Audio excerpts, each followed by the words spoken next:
On va commencer tout de suite par la rémunération. La rémunération, nous, on est des salariés. On est très, très bien payés parce qu'on ne veut pas qu'il y ait d'ambiguïté avec des relations extra-footballistiques pour des commissions, etc. Donc, on est relativement bien payés. Qui est aux rémunérations, nous, on n'a pas de coefficient multiplicateur si on a pris tel joueur ou tel joueur. Parce que c'est le travail, en fait, d'une cellule.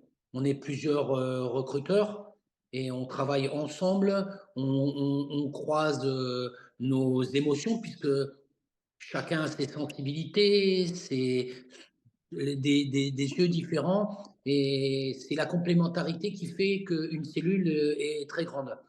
Aujourd'hui, la data prend beaucoup de place. Parfois, c'est une bonne chose, parfois, ça en est une mauvaise parce qu'il y a des présidents qui disent que ben, bon, ça coûte moins cher d'avoir des analyses vidéo, donc on prend des analyses vidéo à 1200, 1300 balles plutôt que d'avoir des scouts qui coûtent cher. Et pourtant, rien ne vaut l'œil d'un scout. Le repérage peut être fait par des analyses vidéo qui font un excellent travail. Ce pas des gens qui vont contre nous, justement, on travaille avec eux. Mais après, la finalité, quand même, c'est l'œil de l'homme, c'est la visibilité, c'est d'aller. Et là, je reviens sur la deuxième question, c'est mon travail au quotidien.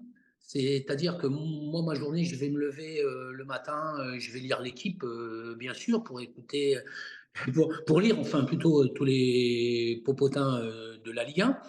Et puis ensuite, je vais me pencher sur les matchs de la soirée. Je vais commencer à préparer les joueurs que j'ai à voir le soir, puis regarder aussi les équipes, voir comment ils ont évolué, etc.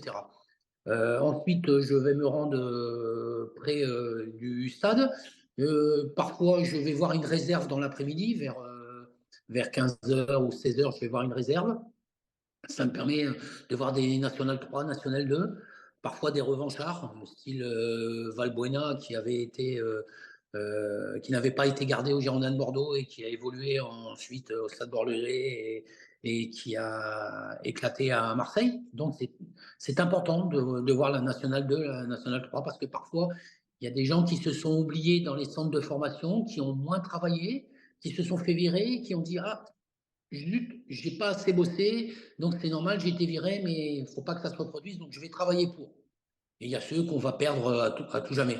Et on a ces revanchards, et quand ils arrivent, ces revanchards-là, bien souvent, ils ont un mental très très dur parce qu'ils reviennent de loin. Ensuite, on arrive, si le match est à 20 h, on arrive surtout sur le coup de 18 h 30 à peu près, 18 h 45. On discute un petit peu avec les gens de la presse, puisqu'on est souvent très, très, très proche de la presse, pour glaner des informations sur des joueurs, euh, pour connaître un petit peu aussi autour leur hygiène de vie, savoir si c'est des fêtards, si c'est des gens qui sortent, si c'est des gens qui vont manger au restaurant, qui ne mangent pas sainement, qu'on voit régulièrement au McDo. Puisque, en fait, dans une ville, c'est facile, hein. On arrive aujourd'hui avec les téléphones à savoir rapidement ce que les gens font et ce qu'ils ne font pas. Et tout ça, l'ordinateur, il ne peut pas le glaner. La data, elle ne peut pas le glaner. Les petits pépins au niveau musculaire qui sont parfois cachés par les médecins, etc. Voilà. Donc, toutes ces approches-là, c'est la complémentarité justement de notre travail et de la visibilité, de la visualisation des joueurs le soir que l'on regarde pendant les matchs. Concrètement, un gros salaire, tu parles de 10 000 € par mois pour un recruteur? Alors, les fourchettes vont entre 5 000 et 10 000. Ok. Tu parles en net ou brut? Non, en brut, oui.